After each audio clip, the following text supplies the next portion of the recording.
আজকে একটা mix blog নিয়ে আপনাদের সামনে হাজির হয়ে গেলাম। মিক্স কেন বলছি, কারণ কৃষি বিশ্ববিদ্যালয়ে ঘুরতে গিয়েছিলাম পরপর দুইবার। তো দুইবারের দুই ধরনের ক্লিপস আমি এখানে একসঙ্গে রেডি করে নিয়েছি। তো সেগুলো সব একসাথে মিক্সিং করে আপনাদের সাথে শেয়ার করব। বাংলাদেশ কৃষি বিশ্ববিদ্যালয়ে কি কি রয়েছে টুকিটাকি সেই বিষয়ে, এবং আমরা কি কি করলাম সেই সবকিছু নিয়েই থাকছে আজকের ব্লগ। ভিডিওটা না টেনে পুরোটা দেখার অনুরোধ রইল। তো হ্যালো, আসসালামু আলাইকুম এভরিওয়ান, সবাই কেমন আছেন? হোপফুলি সবাই ভালো আছেন। আলহামদুলিল্লাহ আমি অনেক ভালো আছি। তো দিনটা ছিল শুক্রবার, ঘুরতে যাচ্ছিলাম ময়মনসিংহ কৃষি বিশ্ববিদ্যালয়ে। যেতে যেতে পথে এই দৃশ্যটা চোখে পড়েছিল, যেখানে সবাই একদম জোড়া বেঁধে বেঁধে মাছ মারতেছিল। অনেকদিন পরে এমন একটা দৃশ্য দেখলাম, তাই ভাবলাম ক্যাপচার করে নেই। তো যাই হোক, কথা বলতে বলতে আমরা বাংলাদেশ কৃষি বিশ্ববিদ্যালয়ের সীমানায় চলে এসেছি। আর এখান থেকেই কিন্তু বাংলাদেশ কৃষি বিশ্ববিদ্যালয়ের শুরু। তো এখান থেকে একদম হেঁটে হেঁটে আমি আপনাদেরকে দেখিয়ে দেখিয়ে যেতে পারতাম না, কারণ অনেকটা পথ। তো এই জন্য আমি রিক্সা দিয়ে যেতে যেতে সবগুলো ক্যাপচার করে নিয়েছি। যেমন শুরুতেই কৃষি কন্যা হল, এরপরেই রয়েছে বেগম রোকেয়া হল, তারপরেই রয়েছে তাপসী রাবেয়া হল। একদম সিরিয়াল ধরে হলগুলো সুন্দর করে সাজিয়ে গুছিয়ে একদম তৈরি করা হয়েছে। আর রাস্তার এই পাশে কৃষি বিশ্ববিদ্যালয় কলেজ রয়েছে, এর বিপরীত পাশেই রয়েছে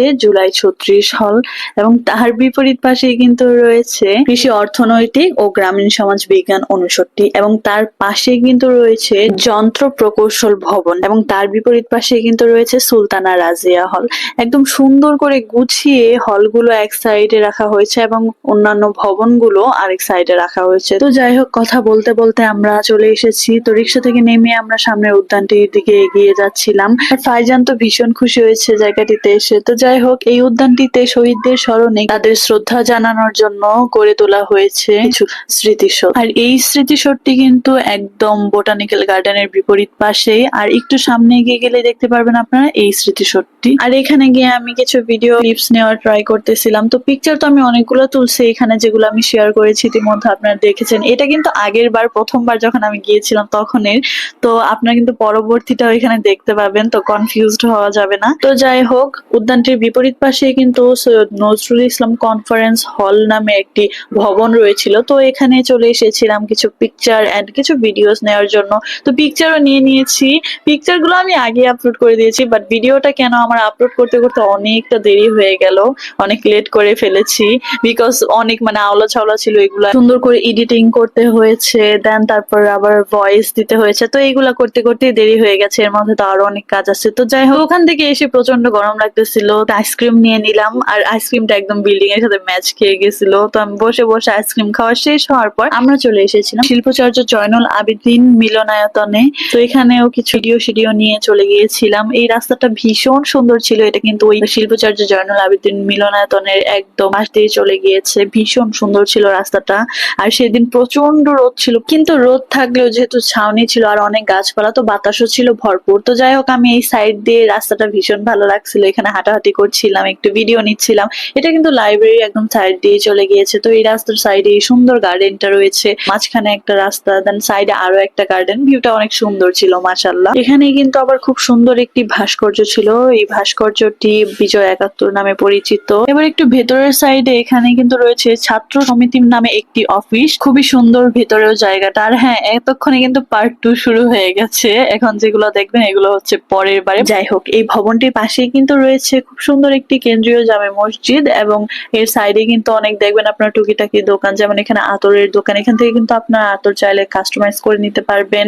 এবং এখানে মধুও বিক্রি করতেছে একজন মধু বিক্রেতা, তো ছোট ছোট বোতলে করে। মোটামুটি সবকিছুই ঘুরে ঘুরে দেখছিলাম। আর দেখতে দেখতে একদম গরমে ক্লান্ত হয়ে এখানে কুলফি মামার কাছ থেকে একটা কুলফি নিয়ে নিলাম। নিয়ে খেতে খেতে চারিপাশটা আপনাদেরকে ভিউটা একটু দেখাচ্ছিলাম। এটা কিন্তু কৃষি অনুষদ পশ্চিম ভবন ছিল, যেইটাতে আমরা এতক্ষণ পর্যন্ত ছিলাম। আর এর সাইডে কিন্তু মসজিদটা, সামনে অনেক সুন্দর ভিউ আছে। তো কিছুক্ষণ হাঁটার পর আমরা সামনে এই উদ্যানটিতে এসে পৌঁছাই, এবং এখানে একটু রেস্ট নেই, দেন তারপর আবার সামনে হাঁটা দেই। তো সামনে বোটানিক্যাল গার্ডেন ছিল, কিন্তু আমরা সেদিন গার্ডেনের ভিতরে যাইনি। তো গরমে একদম ক্লান্ত হয়ে তারপর আমরা লাস্ট ডিসিশন নেই যে আমরা নৌকা ভ্রমণ করব। তো এই চিন্তা ভাবনা নিয়ে আমরা নদীর পাড়ে চলে এসেছি। এখন আমরা এখান থেকে যাব নৌকায় আর ঘুরে বেড়াবো নদীর উপরে। তো এখানে কিন্তু ভিউটা দারুণ ছিল। গরম, অনেক গরম ছিল। এখানে পানির উপরে বাতাস আছে, এখানে অনেক ভালো লাগতেছে। গরমটা যদি একটু কম করতেছে আলহামদুলিল্লাহ। ইনশাআল্লাহ গরম থেকে বাঁচার এটা একটা কি বলে কৌশল, গরম থেকে বাঁচার জন্য একটা কৌশল নৌকাতে ভ্রমণ করা।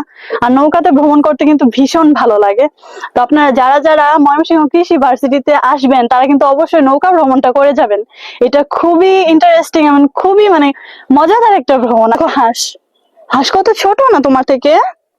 ভাইজান প্রচন্ড কান্না করতেছিল, প্রচন্ড ভয় পাইতেছিল, তাই আমি নিচে। এখন এখন এখন ভয় লাগে না? না আহ আহ আহ তুই তুই আহ আহ তুই তুই না ওইটা। ও হাঁস, মামা হাঁস, ওই যে দেখছো হাঁস নামে পড়ছে নদীতে। তুমি ভয় পাও মাম্মা, এটা কোনো কথা? বলো কথা। আর তুই তো, আমার দুইটা তুই তুই পালা ভালো ছিল তোমার পালার থেকে। নদীতে এক মৎস্য শিল্পীকে পেয়েছি আমরা, মৎস্য কুমার। মৎস্য কুমার না চাচা, নদীর মাঝে একটা মৎস্য কুমারের, মৎস্য গায়কের দেখা পাইছি আমরা।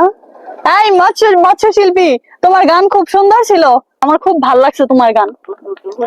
আমি ওইখান থেকে ওর গানটা শুনতেছিলাম, এত সুন্দর করে গান গাইতেছিল ওই।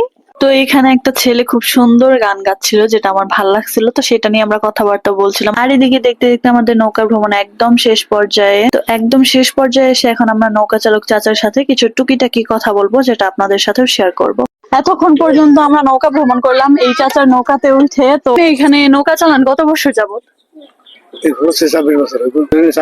26 বছর যাবত কাকা নৌকা চালাইতেছে। এই নৌকাটা কি আপনার নিজের? আমার নিজের নৌকা। কত টাকা লাগছে এই নৌকাটা বানাইতে? এই নৌকাটা আমার বানছে আমার 80,000 টাকা। 80,000 টাকা।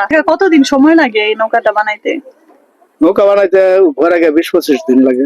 20-25 দিন। কতজন কারিগর লাগে নৌকার জন্য? 2 জন হইলে হইব, 3 জন হইলে হইব। শ্রম দিয়ে নৌকাটা তৈরি করছেন, এত টাকা খরচ করে, এটা লাভ কতটুকু হয় আপনার? লাভ হয় এই নৌকাটা নিচে 4 বছর যাইব। প্রত্যেকদিন ঘরে কত টাকা ইনকাম করেন তাও? এটা কোনো বিশেষ।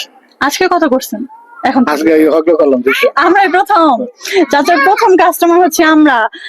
আমরা দোয়া করি এখন আরো বেশি বেশি চাচার মানে গ্রাহক বাড়ুক। যাক, আমাদের দিয়ে কাকার আজকে ব্যবসা শুরু হলো তাহলে, তাই না? সকালে বাড়ি থেকে আসছেন কখন? ভাই বাড়ি থেকে 8টার সময়। সকাল 8টার দিকে। 8টায় দোকান গুছাই ও চাচার কিন্তু কিনারের দোকানও আছে একটা ছোটখাটো, মানে উনি দোকানের পাশাপাশি এখানে নৌকাও চালায়, ওখানেই থাকে। যদি কেউ নৌকা মানে গ্রাহক কেউ উঠতে চায় নৌকায়, তখন সে নিয়ে আসে নৌকাতে ঘুরায়। ধন্যবাদ চাচা, ঠিক আছে? আপনি খুশি তো? আমি খুশি। আচ্ছা ঠিক আছে, আর দোয়া করবো যেহেতু আমরা প্রথম যাত্রী চাচার, এখন তো মানে অনেক রোদ, মানুষ আসে বিকালে, দোয়া করবো আজকে যেন চাচার খুব ভালো ব্যবসা। চাচার জন্য আপনারা সবাই দোয়া করবেন, চাচা যেন তার বাকি জীবনটা সুখে শান্তিতে কাটাইতে পারে। তো এই তো চাচার সাথে একটু কথাবার্তা বলে আমরা এখানে এসে একটু ফুচকা খেয়ে নিলাম। খেয়ে তারপর এখন আমরা চলে যাব। আর ভিডিওটা অনেক লং হয়ে গেছে ইতিমধ্যে। আপনারা কে কোথা থেকে ভিডিওটা দেখছেন তা অবশ্যই কমেন্টে জানাবেন। তো আজকের ভিডিওটা এই পর্যন্তই। ভিডিওটা আপনাদের কাছে কেমন লাগলো তা অবশ্যই জানাবেন। সবাই ভালো থাকবেন, সুস্থ থাকবেন। আল্লাহ হাফিজ।